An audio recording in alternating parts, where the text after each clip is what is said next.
Agora, Gui, você não tem que derrubar ministro por notícia de jornal, mais ou menos, né? A partir do momento em que um jornal mostra que o seu sogro está despachando dentro do ministério, gente, pelo amor de Deus, eu Exato não sei, isso. Guilherme, A eu não questão, sei se eu tô ficando a ques- maluco, o quê? Você a imagina questão se... não é se saiu no jornal ou não. A questão é se tem robustez no que está se Exato, falando ou não. No exato. caso do Juscelino, é claro que tinha.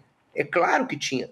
Tudo tinha. Né? Você está falando de um caso aí, agora, havia um uso claramente direcionado de emenda para se favorecer, um monte de suspeitas cercando a atividade dele como parlamentar antes de se tornar ministro. Depois, esse caso escabroso que você citou agora. Então, assim, é claro que tinha condições muito claras de se demitir. Não demitir corrobora aquele assunto que a gente volta e meia a gente fala aqui, né? Que você dá munição para aqueles que acreditam que no governo do PT há mais leniência com corrupção. Então você, primeiro, não tem uma preocupação em comunicar quais são as iniciativas que o governo está tomando em relação a combate à corrupção. Isso é um não tema no governo federal. Ninguém fala disso, você não vê esse tema sendo tratado. Volta e meia você tem o Vinícius Carvalho, da Controladoria Geral da União, tratando desse tema, e sozinho e sem muita visibilidade para falar disso também. E aí pega um episódio desse, dar na mão da oposição. E aí, quando eu falo oposição, não é só o bolsonarismo, não. Até gente que votou no Lula em 2022, tamanho o horror que tinha com o Bolsonaro, mas que continua achando isso. Continua achando que é um governo que não é sério no combate à corrupção. E aí deixa por 2 anos o Juscelino Filho com essa força que tinha todas as denúncias contra ele no cargo. Vamos combinar que não ajuda, né? E vamos fazer um cálculo de governabilidade rápido, né, William?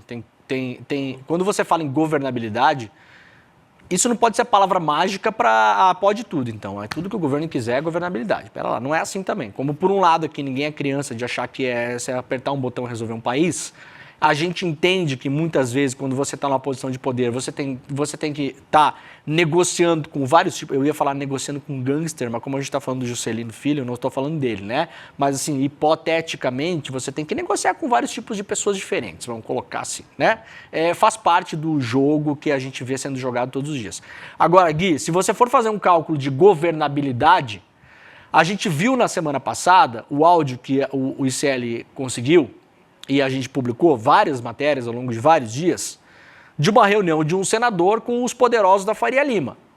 O que ele falou claramente ali no áudio? Que o partido dele queria pular fora do governo para fazer o impeachment do Lula. E aí, o que ele falou para o pessoal da Faria Lima? Eu não aceitei isso porque o Lula parte de 30% de popularidade para mais e você não derruba um governo desse jeito. Então, a popularidade, ela ainda é crucial para a governabilidade. Então, o governo Lula colocou na balança popularidade e Juscelino Filho e ficou com o Juscelino Filho. Por que eu estou falando isso, Gui? Porque o Juscelino Filho derruba a popularidade do governo Lula. Porque ele passa a percepção de que o governo Lula é leniente com esse tipo de gente dentro do ministério.